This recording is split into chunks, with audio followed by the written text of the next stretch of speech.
Hello everyone, আশা করি সকলে খুব ভালো আছো। তোমাদের ভালোবাসায় আমিও খুব ভালো আছি। তো দেখো, সকালবেলা ওয়েদারটা খুবই মেঘলা মেঘলা টাইপের ছিল, কিন্তু এখন বেশ ভালোই রোদ্দুর উঠেছে। দেখো,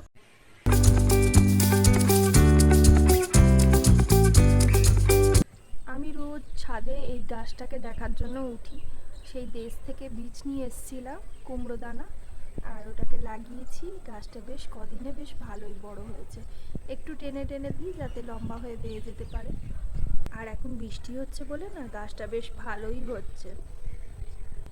আর এই যে ছোট জায়গা মতনটা দেখছো, এইটাতে ঠাকুর ঘর করার ইচ্ছা ছিল, সরু মতন। কিন্তু দেখলাম জায়গাটা খুবই ছোট হয়ে গেছে, সেই জন্য আর ঠাকুর ঘর করবো না, একটু নিচটাই ঠাকুর ঘর করবো ভেবেছি, ভালো করে সুন্দর করে। আর এইখানটা আমার ইচ্ছা ছিল একটা সুন্দর একটা রুম হবে আর কি। অবসর সময় বেশ একটু সবাই মিলে আড্ডা মারবো, সেই জন্য একটা ছোট্ট মতন রুম করব ইচ্ছা ছিল। জানি না কি হবে এখন। তো ওপর থেকে চলে এলাম এখন নিচে, যেহেতু আজকে রবিবার।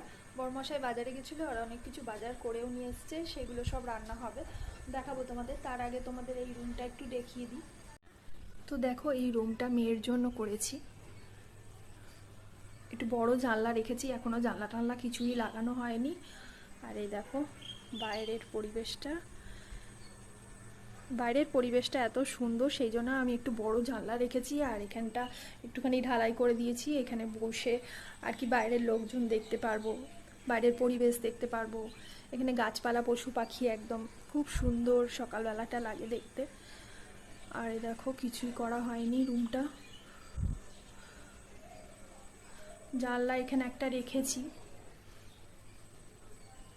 কোনো কমপ্লিট করা হয়নি কিছু। এখানে এমনি জিনিসপত্র রাখা আছে, সিমেন্ট আছে, বালি, স্টোন চিপ রাখা আছে। তারপরে মেয়ে ক্লাস 10 থেকে 11-এ উঠলো, তার বই খাতাগুলো এখানে ব্যাগে রেখেছি, কখন কোনটা কি দরকার পড়ে সেই জন্য। এটা হচ্ছে রুম। তোমরা তো জানো একটা ঘর করতে গেলে কতটা খরচ হয়, আর সাধারণ চাকরির পক্ষে এতটা করা সম্ভব না। তাই আমি পারি, যেটুকু পারি একটুখানি চেষ্টা করি বরকে হেল্প করার। আর আমাদের নিচে একটাই রুম আছে, যে আমাদের 3টে রুম, শ্বশুর শাশুড়ির 2টো রুম আর আমাদের একটা রুম। মেয়ের পড়াশোনার জন্য একটা ঘর দরকার, তাই ওপরটাই করলাম আর কি। কথা বলতে বলতে দেখো, আমারও কিন্তু টিফিন বানানো হয়ে গেল। লুচি আর তরকারি করে নিয়েছি, আর আমাদেরটা রেখে দিয়েছি। মেয়ে আর ছেলে খাওয়া হয়ে গেছে। এটা হচ্ছে শাশুড়ি আর বরের জন্য ঢাকা দিয়ে রাখলাম, মেয়ে এখানে খাচ্ছে। আর আমিও রান্না বসিয়ে দিয়েছি চটপট, এখানে ডাল ভেজে নিচ্ছি, মুগ ডালটা সেদ্ধ করে বসিয়ে দেবো। আর আরেক ধারে একটা তরকারি বসিয়ে দেবো, আজকে মুড়ি ঘন্ট হবে। আর বাজার থেকে নিয়ে এসছে ইলিশ। দেখো, বেশ বড় না, মাঝারি সাইজ, কিন্তু বেশ সুন্দর, গন্ধটাও খুব সুন্দর বেরোচ্ছে। আর তোমরা তো জানোই প্রতিদিন বরমশাই আমাকে মাছটা কেটে দেয়। আমি এখানে মুড়ি ঘন্টর জন্য এখানে মুড়োটাকে ভেজে নিচ্ছি ভালো করে, আর বরমশাই এদিকে মাছ কাটছে। গরম ভাতে কিন্তু মাছের তেলটা একটু কাঁচা লঙ্কা দিয়ে ভেজে খেতে, একটু কালো জিরে দিয়ে বেশ ভালোই লাগে। আমার বর আবার কাঁচা লঙ্কা দিয়ে খায়, কিন্তু কালো জিরেটা খায় না যেহেতু, সেই জন্য কালো জিরেটা দিই না। কাঁচা ইলিশ দেখেছো? হ্যাঁ, দেখেই বোঝা যাচ্ছে, একদম যে টাটকা, একদম একদম রক্ত ভর্তি আছে। ডিম হয়নি না? হ্যাঁ, এখন ডিম হবে। কপিস হলো? এই যা হয়েছে এই পিস। 5 পিস, 1 2 3, 5টা সুন্দর পিস বেরিয়েছে দাদা, আর একটা লেজা মাথা, 7 পিস টোটাল।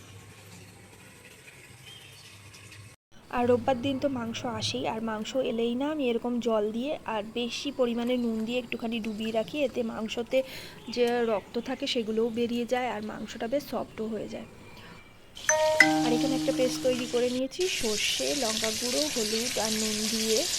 তো মাছটা ভাজা বসিয়ে দিয়েছিলাম, হালকা ভাজি, আমি বেশি ভাজি না, কাঁচা কাঁচাই থাকে। পেস্টটা দিয়ে কাঁচা লঙ্কা দিয়ে একটুখানি ঢাকা দিয়ে দেবো, ভাপেই হয়ে যাবে। ইলিশ মাছ তো বেশিক্ষণ টাইম নেয় না আর কি। একটুখানি কাঁচা লঙ্কা দিলে ভালো লাগে, তাই একটুখানি কাঁচা লঙ্কা দিয়ে নিচ্ছি। এবার ঢাকনা দিয়ে নেব। আর এদিকে দেখো, মুড়ি ঘন্টর মশলা কষাতে বসিয়ে দিয়েছি। মশলা কষানো হয়ে গেছে, মুড়োগুলো দিয়ে দেবো এবার। দিয়ে আর জল দিয়ে একটুখানি ঘি গরম মশলা দিয়ে লাস্টে নামিয়ে নেব। ইলিশ মাছ হয়ে গেছে, এখানে নামিয়ে নেবো এবারে। আর এদিকে দেখো কথা বলতে বলতে মাংস কষানো হয়ে গেছে। মুরগির মাংস হোক বা খাসির মাংস হোক, আমি কিন্তু এই বড় এলাচটা সব মাংসতেই দিয়ে থাকি, এতে মাংসর গন্ধটা ফ্লেভারটা খুব সুন্দর হয়। সেই জন্য আর কি আমি ঘরে সবসময় কিনে রাখি মাংস করলেই। আর এদিকে দেখো মুড়িঘণ্ট হয়ে গেছে, এখানেও কিছুটা অর্ধেকটা দিয়ে দিলাম আমি বড় এলাচ, ছোটো এলাচও দিয়েছিলাম ফোড়ন বসানোর সময়। আর এখানে দেখো পাঁপড় ভাজা হয়ে গেছে, আর মাংসটাও কথা বলতে বলতে হয়ে এলো, ফুট নিয়ে নিয়েছে। আর এখানে দেখো মিনি শুয়ে আছে, কোথায় শুয়েছে দেখো আজকে। এরকম আমাদের আরেকটাও বেড়াল ছিল, সেই বেড়ালটা কোথায় কুকুরে মেরে ফেলেছে, আর একটা আছে। দেখো এখানে আমাকে অনেক কষ্ট করে বাসন মাজতে হয়, এই গামলাটায় জল ভরে নিচ্ছি আর এখানে বসে টুল দিয়ে এবার বাসনগুলো মাজবো, ট্যাঙ্কি থেকে জল তুলে নিচ্ছি। যেহেতু আমার রান্নাঘরটার কিছুই হয়নি, তাই সেই জন্য একটু কষ্ট তো করতেই হয়। সমস্ত বাসন এখানে টেনে নিয়ে এসে আবার সব পরিষ্কার করে মেজে আবার সব ঘরে নিয়ে যাব, আবার বাদ বাকি যা খাবার দাবার থাকবে সব নিচে টেনে নিয়ে যাব আবার। আর এদিকে দেখো বরের জন্য থালি সাজিয়ে নিয়েছি, ভাত দিয়ে দিলাম, লেবু, আর এখানে মুড়িঘণ্ট, মাছের তেল ভেজে রেখেছিলাম কাঁচা লঙ্কা দিয়ে, সেটা দিয়ে দিচ্ছি মাছের তেল। আর এখানে দিয়ে দিচ্ছি লেজাটা, ইলিশ মাছের লেজা, আর লোটে মাছের আলু দিয়ে ঝুড়ো। তো থালা সাজানো হয়ে গেছে, এবারে খেতে বসবো এক এক করে।